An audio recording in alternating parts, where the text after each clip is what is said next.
it's me, John, again. Welcome to another edition of BrainScratch. Congratulations on making it to the end of your week, your work week or your school week or whatever kind of week you've had.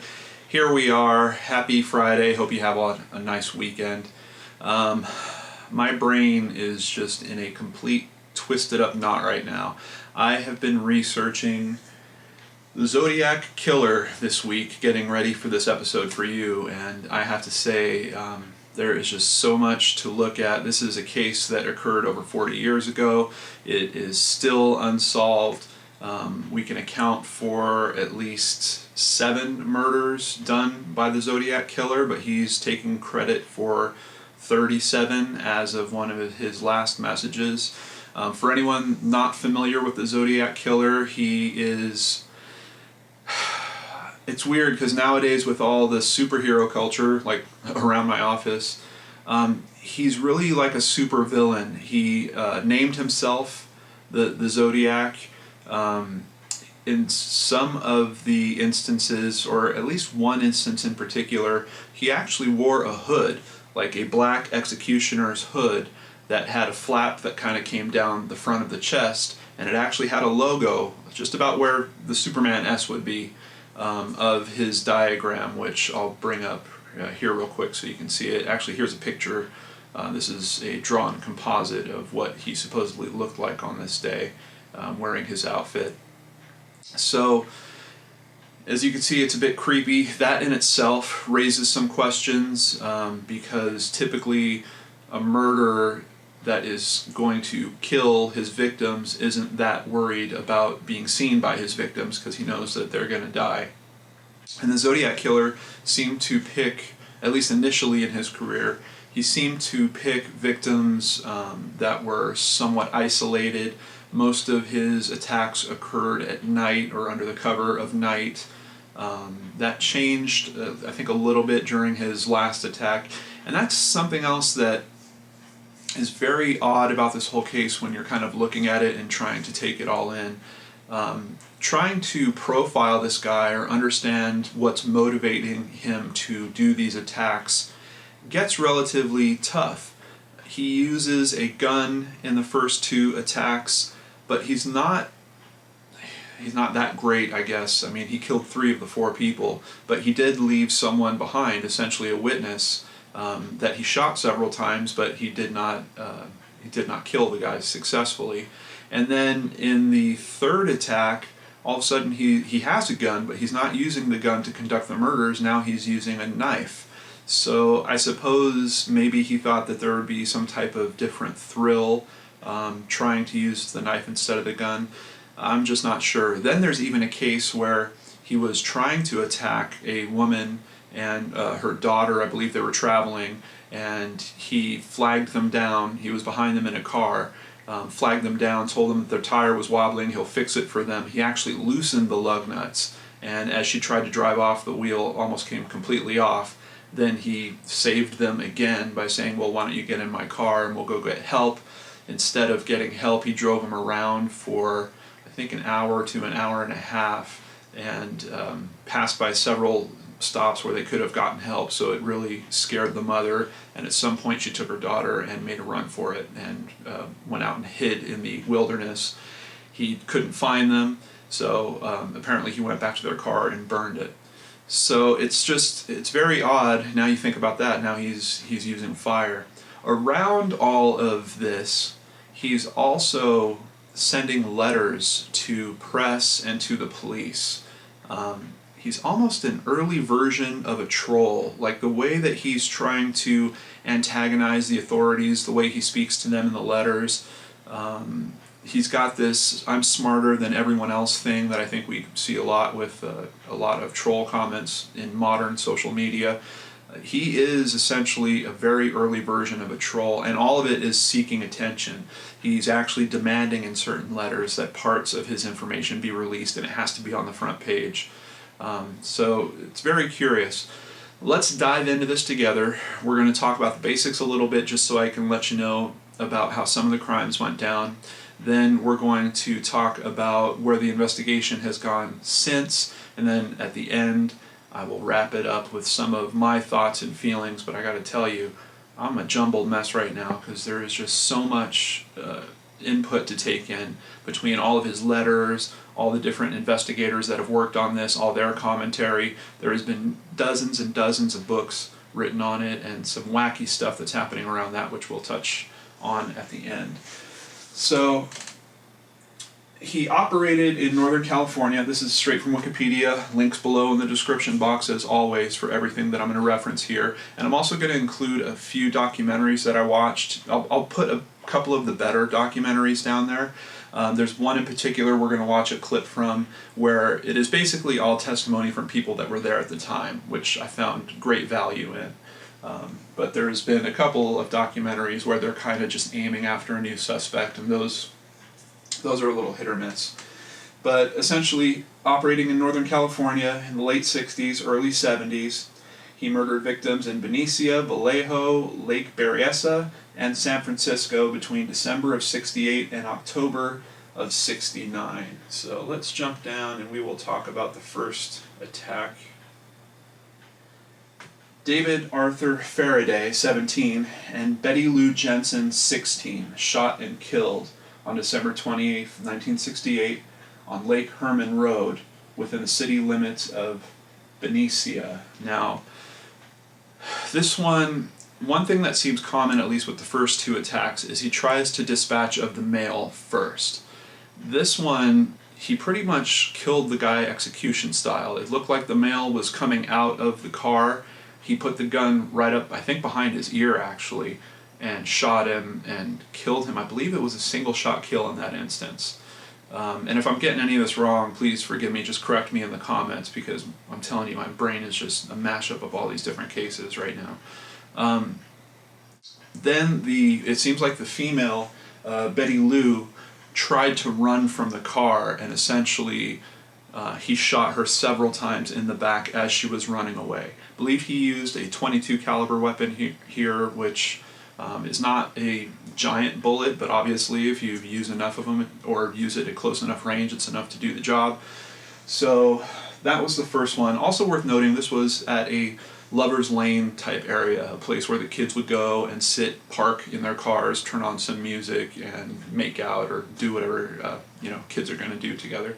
So two very young people, Lover's Lane area, isolated, dark, and that's how he starts this murder career. Second victims, Michael Renault Mageau and Darlene Elizabeth Farron. And Michael was 19, Darlene was 22, shot on July 4th, 1969 in the parking lot of Blue Rock Springs Park in Vallejo. Once again, this is a Lover's Lane type area, a place where people go to park. There's some interesting stories that come up here around Darlene Farron. Apparently, she was a bit of a get-around girl.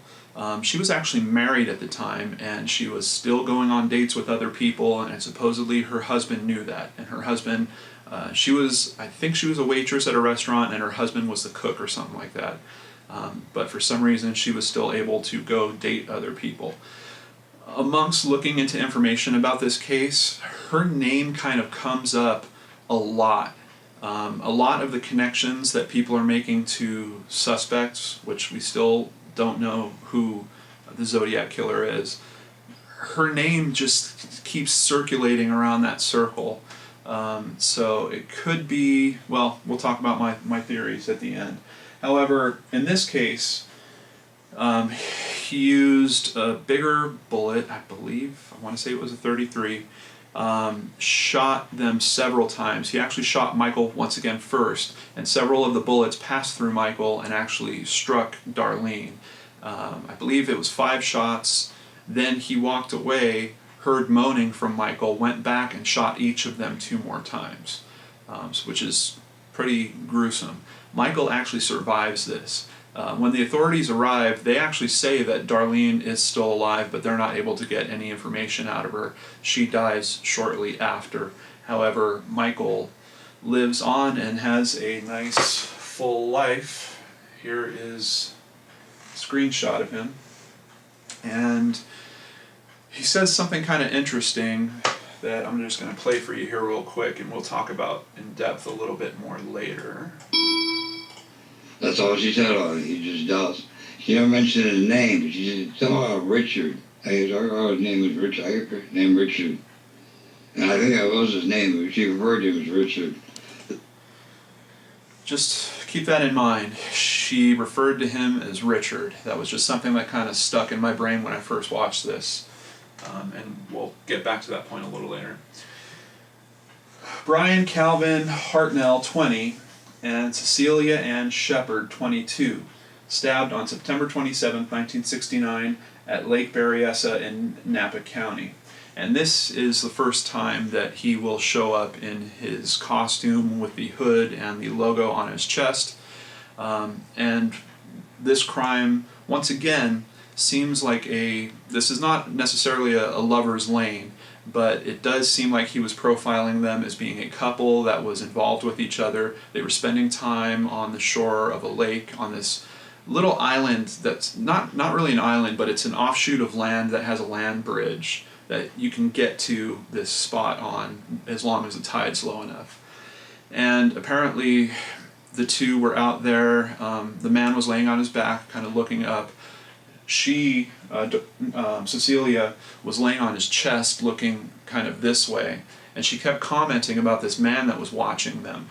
And Brian really didn't pay attention to her initially. He thought, well, yeah, there's going to be other people here, and so what, they're looking over here. Apparently she meant that he was much closer. He was actually on that little island with them. And at one point she noted, oh my God, he has a gun. And that's pretty much when Brian got up and turned around. Now this turned into a whole different type of encounter. He wound up tying them up. Brian actually survives this encounter, so you can hear his testimony directly about this also in that same video that we just saw Michael in. And to the point where Brian was even trying to convince this guy, hey, I can help you, what are you trying to do?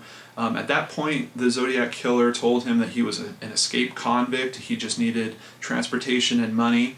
But once he had them tied up, he said, no, that's really not true. I just need to kill you both. He wound up stabbing them. So he had a gun. He definitely used that to get them under control. But when he went to do the act, now he's pulled a knife. I believe it was about a 12-inch blade. Stabs Michael several times in the back. Stabs Cecilia many times. And flees the scene. Now, or I'm sorry, it was Brian, not Michael. Brian recounts everything that happened. I mean, he thought he was slipping out of consciousness, and all of a sudden his body kind of regulated, and he thought, wow, I have a chance to live here. He's talking to Cecilia, and it's really a captivating story. You should really check it out. It's chilling and horrible. But there's also this strange thread of how amazing the survival instinct is. And basically Brian's able to call for help and get to authorities. He starts moving himself to try to get help for Cecilia. Unfortunately, she goes into a coma, dies a few days later, but he has survived the ordeal, and now we have this description about this hooded villain wearing this logo on his chest.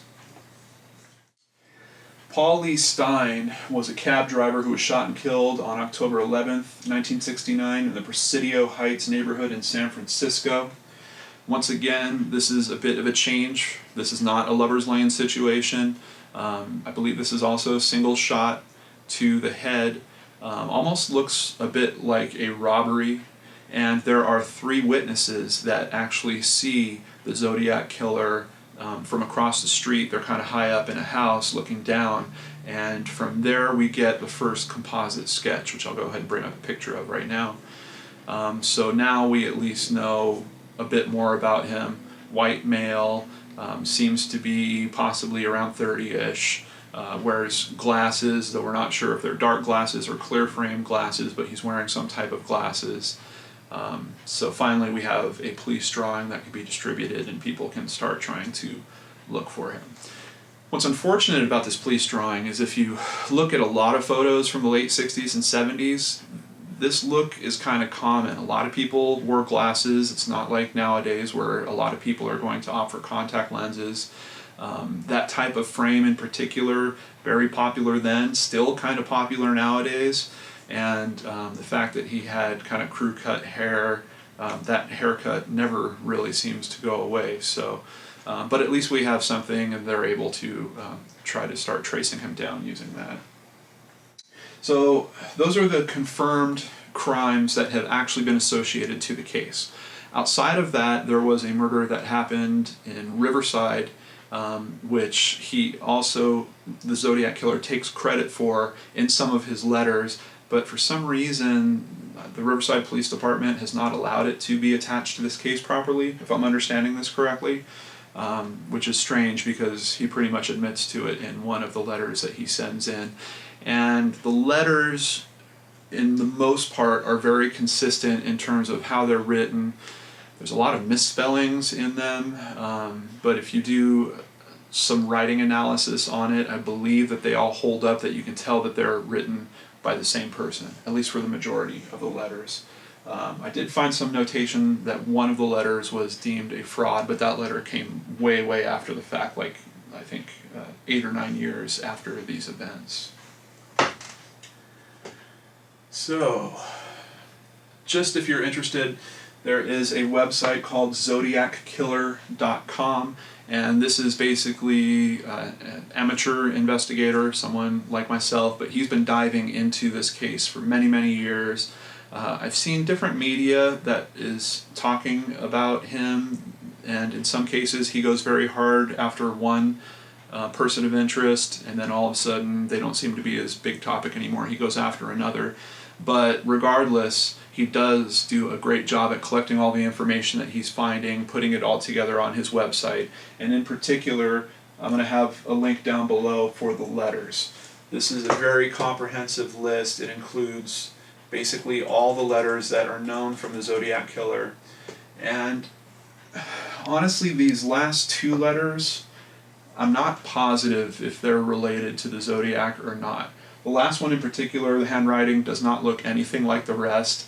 Kind of seems like a knockoff, like maybe that's the one that was seen as a fake. And there's one called the Red Phantom letter, which is basically someone sending a critique about a columnist into an editor.